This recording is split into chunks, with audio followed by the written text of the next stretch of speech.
2 ans, c'est le temps qu'il m'a fallu pour développer un système de trading basé sur du machine learning. Et pourtant, après quelques mois en production en live, j'ai finalement décidé de tout arrêter. Aujourd'hui, je vais vous montrer comment ce système est construit étape par étape et surtout pourquoi, malgré des résultats corrects, j'ai quand même décidé de l'arrêter et de ne pas investir dessus. Et ça va vous aider à gagner beaucoup de temps et à ne pas perdre des mois voire des années comme moi j'ai pu le faire. Tout a commencé il y a quelques années quand j'ai acheté ce livre, qui est un peu la bible du machine learning avec le trading, où je me suis dit les marchés sont complexes, il faut quelque chose de très complexe, très excitant, on va partir sur du machine learning alors que je n'avais pas d'expérience dans le trading algorithmique avant, uniquement du trading discrétionnaire. Et donc avec ce livre que j'ai étudié pendant des mois, je me suis lancé dans la création du système que je vais vous montrer tout de suite. Et donc ce système de machine learning, il est basé sur tout ce process. Donc on a en premier les données, et là j'ai fait un choix agressif, on va dire, c'est que j'ai utilisé le prix et les volumes, tout ce qui est données de liquidité, tout ce qui est open interest, tout ce qui est funding rate sur les cryptos. Et ensuite, l'agrégation, au lieu que ça soit sur du 1 heure, du daily ou autre, j'ai choisi un concept qui s'appelle les dollars bars. J'ai fait une vidéo dessus si ça vous intéresse, qui est un concept où on va venir échantillonner en fonction de l'activité du marché et non en fonction du temps à intervalles réguliers. Une fois qu'on a ces données, on va générer ce qui s'appelle des features. Ça va être un peu comme les indicateurs techniques qu'on vient du trading discrétionnaire. Et là, donc, j'ai généré, on va dire, à peu près 1000 features, 1000 indicateurs de façon un peu random, hein, on va pas se le cacher, avec des features statistiques, que ce soit l'écart type, la moyenne, la médiane, des choses très simples, des choses plus compliquées comme la détection d'anomalies avec finalement d'autres modèles de machine learning comme Isolation Forest, qui ont un but très précis et qui, eux, après, peuvent finalement servir à un autre modèle de machine learning. La détection de régime avec du clustering.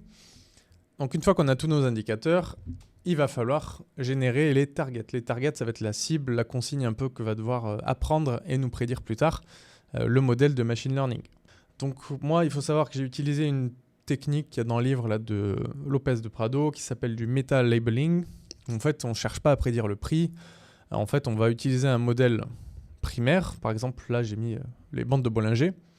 Et en fait, le modèle va apprendre à utiliser les bandes de Bollinger. Il va regarder avec ce modèle quand est-ce que ça fonctionne, quand est-ce que ça ne fonctionne pas.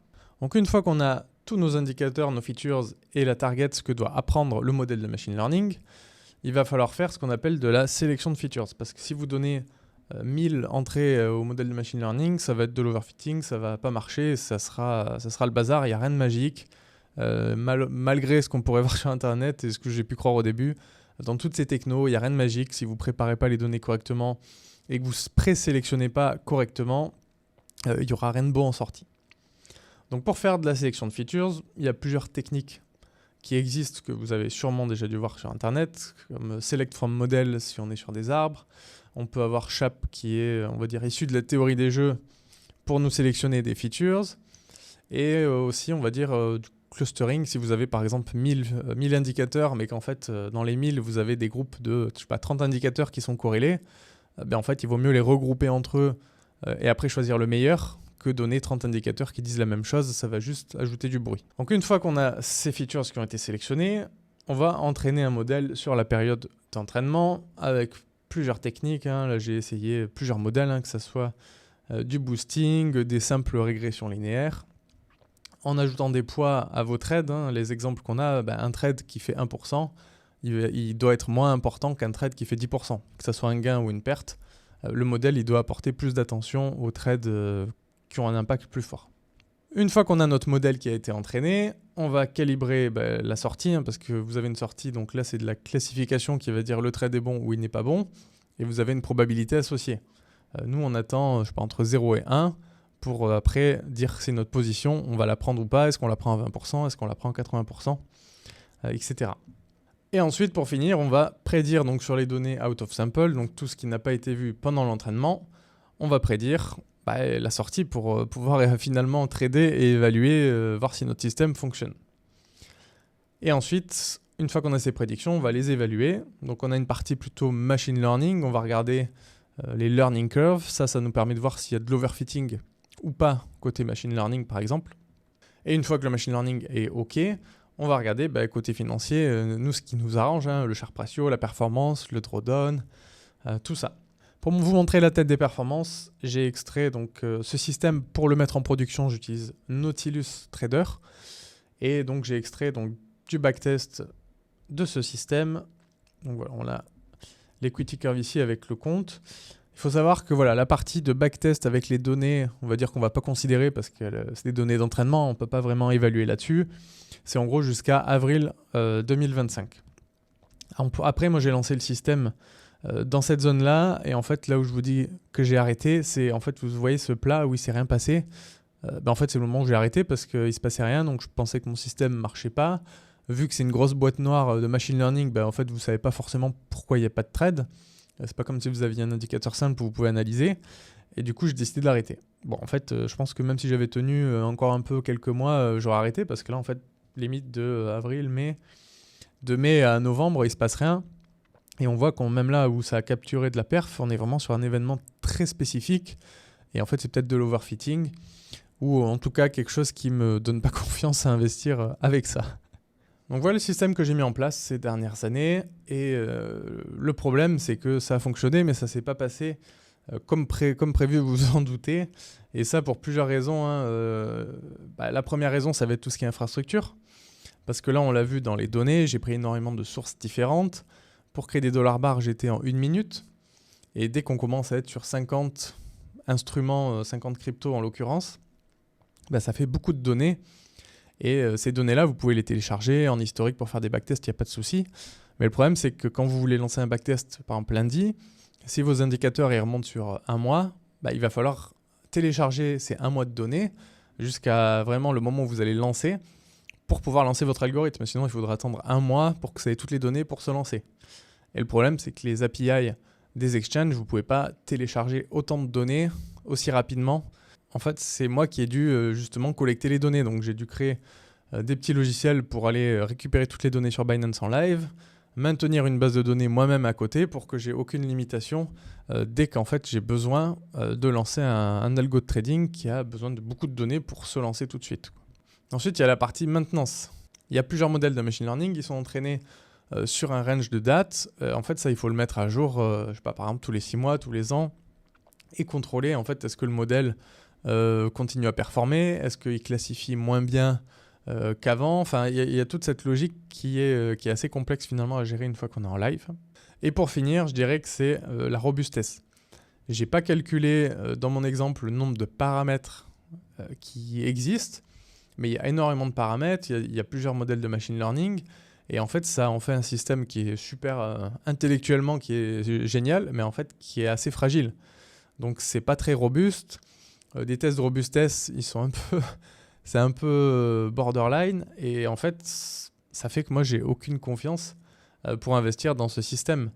Donc pour mettre 1000 € ou pour m'amuser ou pour faire des vues sur YouTube ou je ne sais quoi, ça pourrait être intéressant. Mais moi, j'ai besoin de ce capital pour vivre, donc je ne me prendrai pas la responsabilité d'investir là-dessus. Et pour finir, je dirais aussi que j'ai aucun benchmark sans machine learning pour comparer. Ça veut dire qu'en fait, peut-être qu'un modèle, un système beaucoup plus simple sans machine learning, en fait, quelle performance il a ? Est-ce qu'il est à la même performance que ce système ? Est-ce qu'il est 20% en dessous ? Et c'est pour ça que là, c'est compliqué de savoir si le système il est bon ou pas. Parce que si j'arrive à faire la même chose sans machine learning, je ne vais pas m'embêter avec tous ces étages, toute cette complexité qu'il y a au milieu si on arrive au même résultat. Une fois que j'ai pris la décision d'arrêter ce système, au final, je me suis dit comment font les pros en fait. Et, parce que sur YouTube, je vois tout le monde qui devient riche grâce au réseau de neurones et en prédisant le prix. Mais en fait, pourquoi moi, on y a passé du temps en ayant pris les bonnes ressources, entre guillemets, et en ayant travaillé beaucoup, en fait, pourquoi c'est pas si exceptionnel que ça, quoi. Et du coup, j'ai commencé à lire, à me renseigner un peu plus, et j'ai pris quelques exemples de ce que pourrait dire entre guillemets, ce que je considère moi des pros, comme Robert Carver, qui a écrit quelques livres très intéressants aussi, qui a travaillé dans un hedge fund, où lui, il va nous dire, il y a 90% des gens, en fait, ils savent pas ce qu'ils font avec l'IA, et c'est vrai. Et même moi, il y a des subtilités que j'ai pas vues, et qui font qu'il y a eu des énormes erreurs. On a aussi Marco Lopez de Prado, donc l'auteur du livre que je vous ai montré, qui dit que si c'était aussi simple en fait d'entraîner des modèles de machine learning pour devenir riche pour les marchés, toute la Silicon Valley serait millionnaire et ils n'iraient pas s'embêter à bosser sur d'autres projets tech. Et ensuite, on a aussi Cliff Asness qui est, je sais plus c'est CEO, mais en tout cas un haut niveau chez AQR qui est aussi un fonds de gestion institutionnel. Hein. Et lui, lui, il a carrément peur du machine learning. Et ils utilisent des approches très simples. Et ils fonctionnent très bien, ils sont toujours là. Et ils ont quelques, je pense peut-être même milliards sous gestion. Et pour finir, je vous ai mis aussi Ernest Chan, qui est un auteur et qui a aussi une expérience dans le domaine, hein, qui lui croyait que toute cette connaissance statistique, ces outils puissants pourraient aider, mais qu'au final, c'est plutôt l'opposé. Donc, ça m'a aussi rassuré de voir que même chez les pros, finalement, on a des équipes avec des gens surdiplômés qui ont des millions et qu'en fait, même eux, ils galèrent. Ça ne veut pas dire qu'ils n'y arrivent pas, hein, ça veut dire que c'est compliqué, c'est dur. Et du coup, la conclusion, en fait, c'est pour un trader retail comme moi, en fait, c'est le pire endroit pour commencer, tout ce qui est machine learning. Donc ça devrait venir après, une fois qu'on a déjà quelques stratégies qui tournent depuis plusieurs mois, voire plusieurs années, qui sont rentables. Et le machine learning serait vraiment une couche qu'on vient rajouter dessus pour voir si ça améliore ou non. Parce que je reviens là-dessus, mais une fois que vous avez un système qui fonctionne sans machine learning, après vous pouvez comparer et rajouter, en fait, est-ce que si je change ce signal, maintenant je mets du machine learning, est-ce que c'est mieux ? Est-ce que si le risque est géré par du machine learning et plus par un indicateur simple, est-ce que c'est mieux ? Et on peut faire ce type de comparaison pour justifier la complexité qu'apporte tout le machine learning finalement dans ce process. Donc voilà, si vous débutez dans le trading algorithmique, je vous déconseille fortement de faire comme moi. Vous allez probablement vous décourager et abandonner. Donc voilà, commencez simple et vous rajouterez le machine learning après. Même si sur YouTube, dans toute l'économie de l'attention, etc., on a accès sur Internet, c'est le plus excitant, c'est la nouveauté, c'est l'IA, c'est tout ce qu'on veut, mais bon. Moi, j'ai fait le chemin, je ne vous le conseille pas dans ce sens-là. Commencez simple et si ça vous intéresse, abonnez-vous à la chaîne. Dans les semaines qui arrivent, je vais publier des vidéos sur des systèmes beaucoup plus simples mais rentables que j'utilise moi-même. Et si vous arrivez bien plus tard, j'aurai sûrement mis le lien en description ou dans la vidéo. Et puis en attendant, je vous souhaite un bon trading à tous.